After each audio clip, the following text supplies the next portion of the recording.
Hi, boys and girls, ladies and gentlemen. I'm back for a special edition. You know what this video is about. You can kind of see it at the bottom, right there. You see it there. You see it right there. Right there. I'm just trying to get the finger position right there. You see it. You can see that. So I think it was a couple of days ago. Zack Snyder was talking. Well, he announced on Vero, basically putting a shout out that this week is Mental Health Week, and he's obviously letting everybody know that obviously during the pandemic it is a difficult time for a lot of people, and as we know, his daughter tragically passed away due to suicide a few years back whilst he was filming Justice League. And then so he's been doing some charities over the last sort of 2 or 3 years to let everybody understand suicide. It's horrible. It's terrible. It's hard being by yourself, or going through something by yourself, not being able to open up and talk to people. But the help is out there. So if you are feeling down, low, whatever, for whatever reason, if your mental health is not in a good place, please do reach out to someone. So he was, pushing for the Association for Suicide Prevention. And he basically announced that he was doing a Man of Steel watch party today, May 20th. I thought to myself, oh, that's actually a day before my birthday, which I turn 40 tomorrow. Yay. So I thought, why not? I haven't watched Man of Steel in quite a while. Obviously, he did Batman v Superman a couple of months ago, where he did a commentary on Vero, so he decided to do the same thing with Man of Steel. But after that, we were getting news, obviously, that HBOMAX, Warner Media's new streaming service, is coming out next week, 27th, which is on Wednesday, so a week from today, basically. And they've been doing some marketing, and you can see the likes of Henry Cavill's Superman, Gal Gadot's Wonder Woman, Ben Affleck's Batman, and also Jason Momoa's Aquaman, all being part of the marketing as well. And I think I saw someone post a billboard in LA somewhere, showing the Justice League, basically saying Zack Snyder's Justice League, or We Have Heroes, or something like that. HBO Max. We're thinking, oh, is there going to be an announcement for the Snyder Cut of Justice League? We don't know. Let's watch the watch party to find out. So anyway, that kicked off at about 8 a.m. in the morning over in the Pacific coast. Over here it was 4 p.m. So just over 4 hours ago or so now. So Zack Snyder kicked off the watch party. We were watching Man of Steel. He was talking about it, giving us some of his drawings from the storyboards, how shooting was going, how he prepared for shooting, and this other bits and tidbits and whatnot as well. And then his wife, Deborah Snyder, she joined in sort of like, I'd say about 20, maybe 30 minutes from the end of the film, to talk a bit further as well and join in and everything. And then something happened that I don't think any of us expected. None of us expected. I certainly didn't expect it. So we're all on Vero, we're all watching the, Zack Snyder talk, and Deborah was there again. And Henry Cavill joined. Yes, the Henry Cavill, Superman himself, joined. Henry Cavill has entered the chat. He actually joined in to the live watch party. He came in, it was about 5 minutes from the end of the film, and he's sporting a moustache. Let's not go there, but he's sporting a moustache. Obviously, it's the pandemic, it's the crisis, so he's indoors and stuff. Wearing a very bright blue tank top as well. And he joined in. Zach was asking him questions, and other bits and pieces, and they were just talking back and forth. And then when the film ended, about 10 minutes after the film sort of ended, we had some fans appear on. I think about 10 or 12 of them all joined in to do a Q&A, because Zach was doing a Q&A after the film. And they were all asking various bits of questions. Others were, praising Zach and Deborah, and, about the Man of Steel, Batman v Superman, and, what they've been involved in, and other bits and pieces as well. Henry Cavill was even talking about, the first time he put on the Superman suit, as in the actual, I think the Christopher Reeve version, the Christopher Reeve suit itself, how he felt so inspiring, how it felt amazing, how everybody just stopped talking and looked at him when he emerged, uh, mm, wearing a costume. He didn't feel so silly. It felt empowering. And other bits and pieces, he was talking about how much he loved to have wearing that suit, and just the inspiration that it gave him. And it was just great to hear that. And then one of the fans asked a question, and everybody was, she was saying, "Oh, it's going to be the mother of all questions." And we're thinking, "Oh, goodness me, we're a bit nervous. What's she going to ask? We have no idea." And then she just basically said it, "When are you going to release the Snyder Cut?" And we just all sat there and thought, "Oh, I guess we were waiting for this question. We knew this question was going to come eventually." And Zach was basically, talking, just saying, "Oh, it's not really up to me. It's kind of up to the studios themselves, whether or not they want to release it. But the cut does exist. I have been telling people that it does exist. There is a version out there that I have made that is still not been finished. I think it's about 85% completed. There's about maybe another 15% left to do to finish up all the VFX post-production of the bits and pieces. So I'm guessing there'll be no reshoots to be done. It's just all the post-production bits and pieces, and the VFX need to be added in that needs to be done. And the quoting, rumors are saying that it's going to cost about $20 or $30 million to get all that finished. Whether or not Warner's want to foot the bill for that, that's another question. So, he was going on saying how he would love for it to be released. He would love for people to see it and other bits and pieces. And then he even turned to Henry, and Henry himself. It's been quoted in the past that Henry has not been, not necessarily a fan, just not really an advocate in the same way as what Ben Affleck, Jason Momoa, and Gal Gadot have been. They've lent their voices to release the Snyder Cut, especially Jason Momoa. You should have seen him earlier today. He was effing and blind on his Instagram story about releasing the Snyder Cut and everything, that it needs to get released. People need to see it, because there was also word that a couple of months ago, some executives, I'm guessing from Warner's, have seen the Snyder version. They've seen the Snyder Cut. And we're just, we're sitting there thinking, okay, where's this going? And Henry just turned around to Zach and just said, "Look, Zach, I think you should just show it." And Zach's like, "You think I should show it?" So he sort of did something. He sort of like just switched the camera from himself and Deborah to his projection screen, and all we saw was Zack Snyder's Justice League with the Justice League themselves. Henry Cavill as Superman, Ben Affleck as Batman, Gal Gadot as Wonder Woman, Jason Momoa as Aquaman, Ezra Miller as the Flash, Ray Fisher as Cyborg, Zack Snyder's Justice League, 2021 HBOMAX. And everybody just lost their shit. We just lost our shit after that. We just couldn't believe, even the people, the fans that came into the conversation were just sat there going, and I was in the middle of eating. Okay, I'm having my dinner at this point because the missus made the dinner whilst I was watching the Q&A. So I thought, I'm taking my phone with me. And when he announced it, when he basically just said, "It's coming," I put my food down, ran into the computer room that I'm in now, and then just started tweeting, Instagram, Facebook, the full shebang. I was like, "Guys, it's happening. It's coming. 2021. It's coming. Release the Snyder Cut has done it." And what I've got to say is that with fandom, you're always going to have a small group of people that will make everybody else look bad. And they're the types of fans that makes other people think, "I don't really want to listen to you," or "What you're saying isn't true," or "It's not going to happen. You're reaching for stuff." Because when Justice League came out back in 2017, November, obviously the version that we saw wasn't the one that was made, that Zack Snyder had made. People start to realize, hang on, something not right here. This is not the version we were expecting. So people started a movement just shortly after the film got released. They started a movement calling, a hashtag a hashtag was put out just saying, "Release the Snyder Cut." Okay.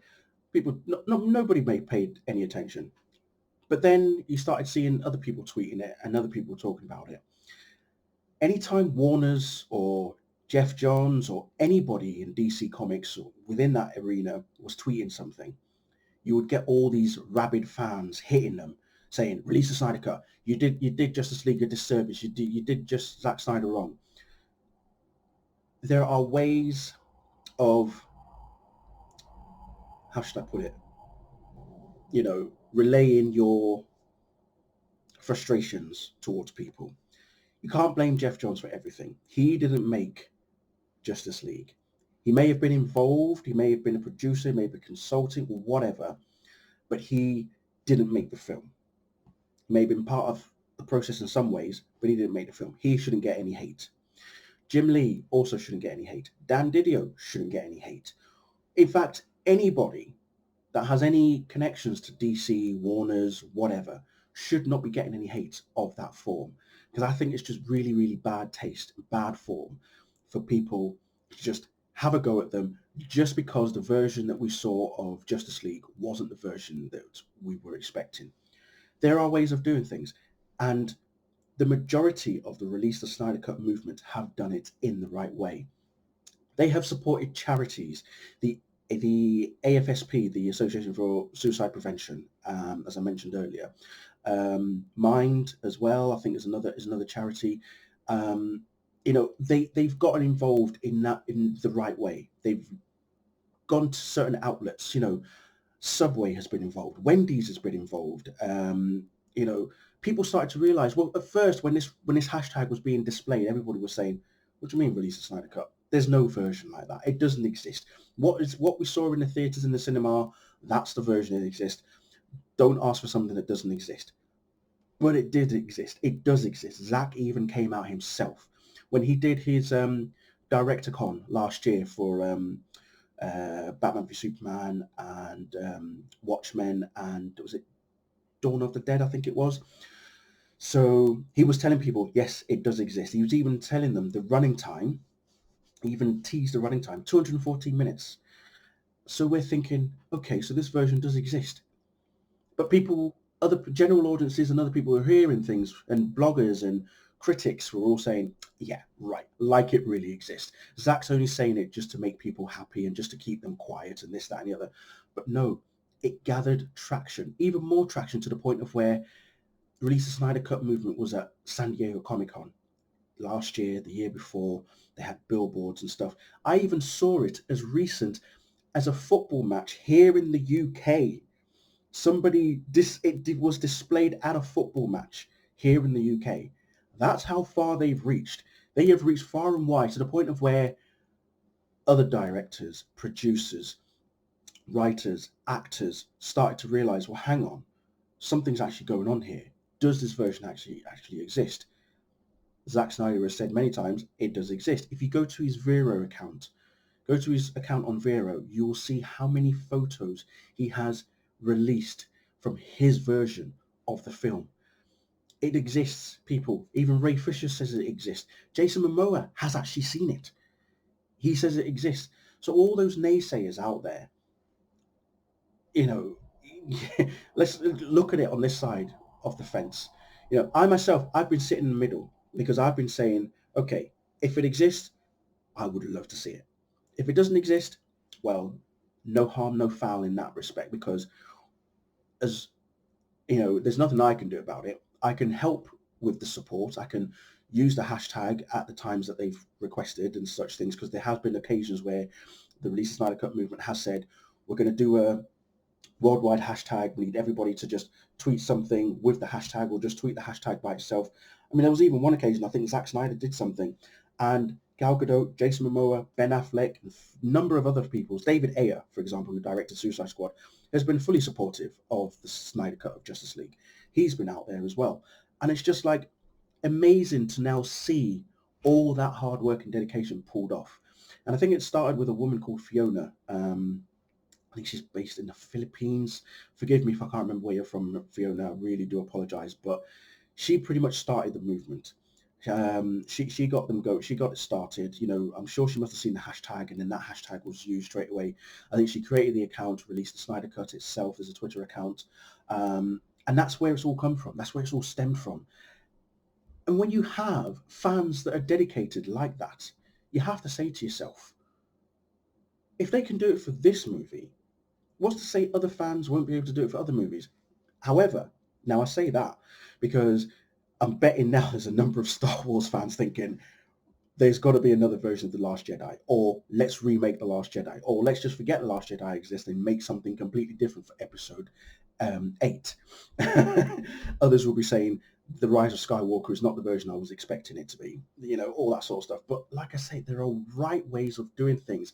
What you have seen here now with Release the Snyder Cut, that's the right way to do it. Yes, as I say, there is a small number of trolls and people who will shout to the rooftops, basically effing and blind and telling people you can go to hell, that you think this doesn't exist and whatnot. No, no, no, no.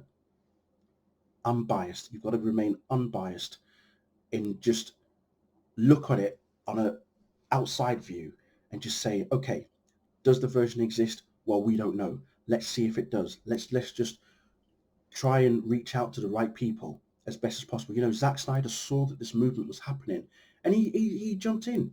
He came in. He said, "It's good to see what these fans are doing. It's good to see that this is what they're asking for." Even Deborah Snyder said the same thing, that without their support, without their dedication, and the outpouring of requests and whatnot, we wouldn't be getting this version. It's unbelievable. It's unprecedented. You know, I remember when Superman 2 was done. At the time, I had no idea that Richard Donner had done 80% of his version of Superman 2. We thought the Richard Lester version was the version, but then I found out years later that actually no, Donner did do Superman the movie and Superman 2 back to back. But because he had a fallout with the producers, Salkinds, they threw him off the project, and in came Richard Lester, and pretty much just like Joss Whedon did with Zack Snyder, redid majority of the film. There were some shots that Richard Donner had directed, but Richard Lester had sort of swapped round in the film and such. When you watch both versions, you'll see. But Richard Donner's version of Superman 2 didn't come out till about, I think, 2006, so just shortly, either before or after Superman Returns was released in the cinemas. And I remember watching Richard Donner's version. I thought, okay. Now imagine had this been completed, how would it be looking like today? But then you've got that. Now that was what? We're talking 1980 was when Superman 2 came out. So that was like a good, 36 years. No, sorry, 26 years even. 26 years for Richard Donner's version of Superman 2 to be released.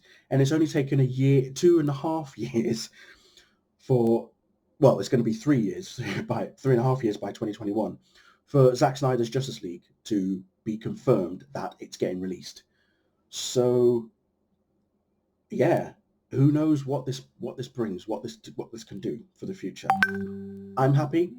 Like I said, I'm donning. I'm here. I'm following. I've been tweeting like crazy about it, and it's amazing. That's all I can say. I think it's amazing. I think it's just a testament to how hardworking you can be to just say how you can appreciate someone's work, someone's craft. Because this is Zack Snyder's baby, the Justice League. His version of Justice League is his baby. It's his craft. He wants to tell it the way he wants to tell it.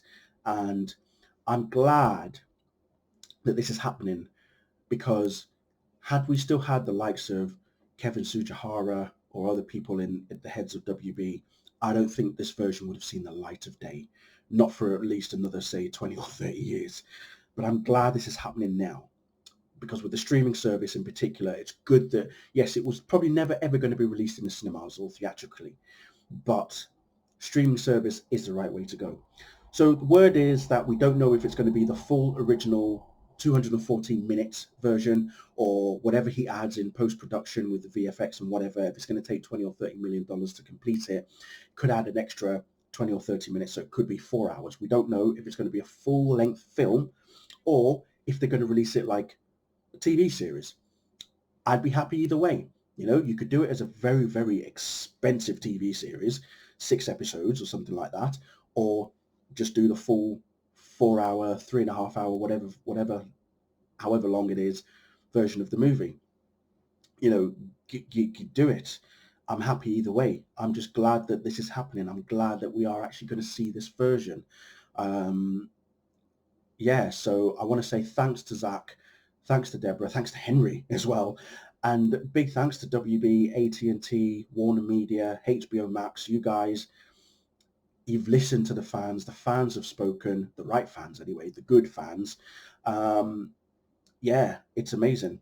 It's absolutely amazing. So to all the naysayers and all the haters and everybody who said this will never happen, you're reaching.